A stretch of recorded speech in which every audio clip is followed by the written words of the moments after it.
If you're wondering which monitors for coding are worth your money, stick around. After we run through each product, I'll give you my personal take. Would I buy it or would I skip it? No fluff, just my honest opinion. Let's get into it. Dell G3223Q. I'm looking at this 32-inch 4T screen, and my code has never looked crisper.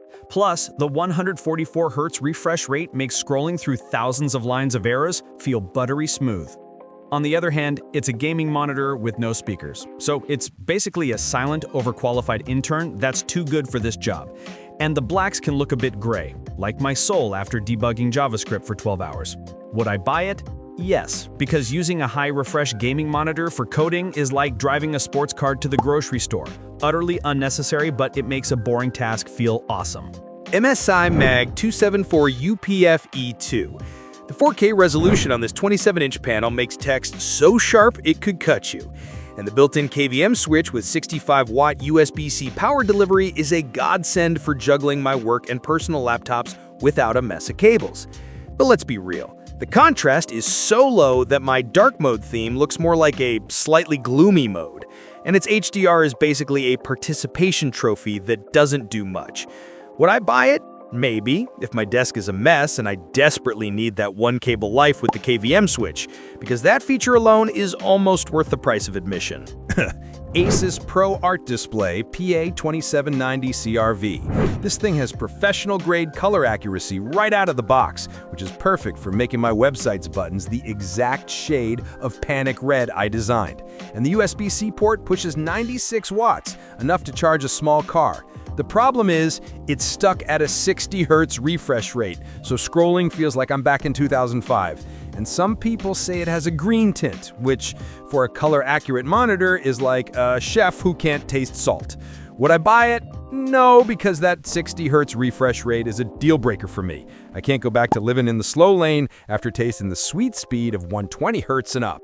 Asus ProArt PA79CV. This monitor is basically a yoga instructor with its super adjustable stand that you can pivot for vertical coding, and its 4K screen with killer color accuracy makes every semicolon look beautiful. However, the built-in speakers sound like they are broadcasting from a submarine, and the 65 watts from the USB-C port might make your beefy laptop complain about being hungry. Would I buy it? Yes, if my back is killing me, because the sheer ergonomic flexibility means I can code from whatever weird goblin posture I find myself in, and that vertical screen is a dream for long scripts. Dell U4025QW. This absolute unit of a 40-inch curved ultra-wide gives you so much horizontal space you could fit your code, the documentation, and a movie on it without breaking a sweat, all at a glorious 120 Hz refresh rate. But all that width comes at the cost of some vertical height, and the price tag is so high it might as well be written in gold-pressed latinum. Would I buy it? Yes, if someone else is paying, because this thing is the end game for multitasking productivity, turning my desk into a command center for coding, procrastinating, and everything in between. Asus XG27 UCD-MG. This thing's 27-inch 4K QD OLED panel is so crisp it makes your code look like it was etched by angels. And with a 240 Hz refresh rate and a ridiculous 0.03 millisecond response time, scrolling is smoother than a buttered-up seal.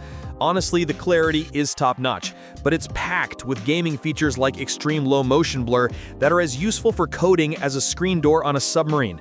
And the fact that uniform brightness isn't on by default is just lazy. Would I buy it? Yes, if my wallet had just won the lottery and I wanted to flex on every other coder I know. BenQ RD320UA. This monitor is like a spa day for your eyes. It's made for programmers with special coding modes and a glare-free nanomatte panel so you see your work instead of your sad, tired reflection. It even has a weirdly named moon halo light to help with eye strain, but it's stuck at a 60 Hz refresh rate, which feels ancient compared to the buttery smoothness of the Asus, and it's definitely not built for any graphical work or gaming. Would I buy it? Maybe, if I spent 18 hours a day coding and my eyes were staging a full-blown rebellion. LG 32GQ750-B. For a decent price, you get a massive 32-inch screen with a 165 Hz refresh rate that makes scrolling through your code feel like a dream. Plus, it supports both AMD and NVIDIA graphics cards without a fuss. The downside is the HDR is basically a lie. with brightness levels that are more like a dim light bulb than the sun, and the stand is a bit wobbly, so try not to rage smash your desk. Would I buy it? No, because while the size is tempting, the lackluster HDR and shaky stand make it feel like a compromise I'm not willing to make. Dell S3221QS. This big 32-inch 4K curved screen gives you a massive amount of real estate for a price that won't make you cry. And the gentle curve is actually pretty immersive for juggling a million windows. But the color accuracy is off, the HDR performance is a joke, and navigating the menu feels like solving a Rubik's Cube. Not to mention, it's another 60Hz relic. Would I buy it? No. It tries to do everything and ends up being mediocre at all of it. I'd rather have a monitor that excels at one thing. LG 27GR93U. Here we have a solid middle ground option, a 27-inch 4K screen with 144Hz refresh rate that's great for coding and won't disappoint if you fire up a game after work. The fast overdrive mode keeps things sharp with a 5-millisecond response time, but the contrast is pretty weak, so your perfect dark mode setup will look more like a gloomy gray, and the HDR is just there for show. Would I buy it? Yes, it's a fantastic all-rounder that gives you high resolution and a fast refresh rate without completely emptying your bank account. Cooler Master Tempest GP27U. This thing is a 27-inch 4K stunner with mini LED backlighting that makes text super sharp. And the built-in KVM switch is a godsend for flipping between your work laptop and your rig. But the local dimming can sometimes create a weird halo effect, like your code is being haunted. And the firmware has been a bit buggy, which is not what you want when you're already debugging your own damn code. Would I buy it? Yes, the KVM switch and 90-watt power delivery alone make it a killer productivity machine for coders, despite its ghostly flaws. BenQ EW3280U. You get a massive 32-inch 4K screen giving you enough real estate to have 20 Stack Overflow tabs open at once. And it has USB-C for that clean one-cable life. However, it's only got a 60Hz refresh rate, which feels a bit boomer tier, and its HDR is about as convincing as a Nigerian Prince Mal, mostly just juicing the colors. Would I buy it? Maybe. If you purely want a giant 4K screen for code and don't care about gaming, it's a solid, no-frills workhorse. BenQ Mobius EX3410R. This 34-inch ultra-wide wraps around your face with a 1000R curve, which is awesome for keeping your IDE and docs in view. And its VA panel means your dark mode will be deliciously black. It's not the brightest screen on the block though, and being a VA panel, it's more for gaming than for dead-on color accuracy. So don't be designing your company's new logo on it. Would I buy it? Yes, the ultra-wide format is a game changer for coding productivity, and the built-in subwoofer means you can feel the bass drop when your tests finally pass. BenQ PD3225U. This monitor is for the coder who's also a pixel-peeping snob, with insane out-of-the-box color accuracy and a contrast ratio that makes text on its 32-inch 4K screen look absurdly crisp.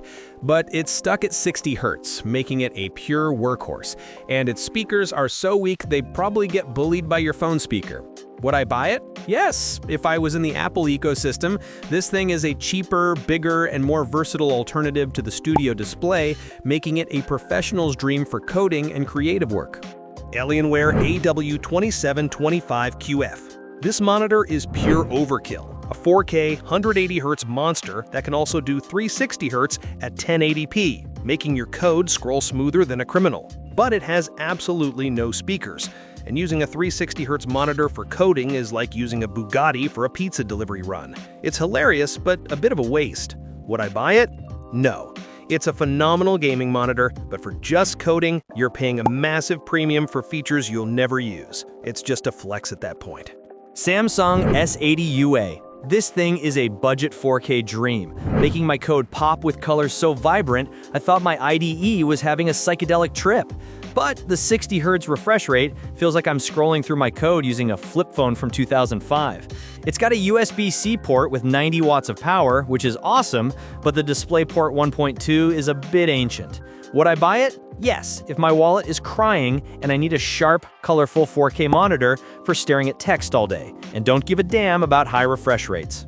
Dell U2723QE. This monitor's IPS black panel makes my dark mode so deep and inky, I'm pretty sure a bat flew out of my terminal window. And it has more ports than a naval base, including a KVM switch that lets me control 2 computers like a tech wizard. However, it's only 60 Hz, so gaming on this is a no-go, and the stand is so wobbly, I'm afraid to sneeze too hard near my desk. Would I buy it? Yes, it's the ultimate productivity hub for a coder who juggles multiple machines and demands perfect color, as long as you've accepted the 60 Hz lifestyle. Asus ROG Strix XG27UCS. I'm getting a ridiculously sharp 4K picture at a buttery smooth 160 Hz, which makes scrolling through endless code feel like a glorious breeze, and the color is so on point that even my error messages look beautiful. The problem is, Asus decided we don't need a USB hub or speakers, so I have to plug my headphones in like some kind of peasant from the Dark Ages.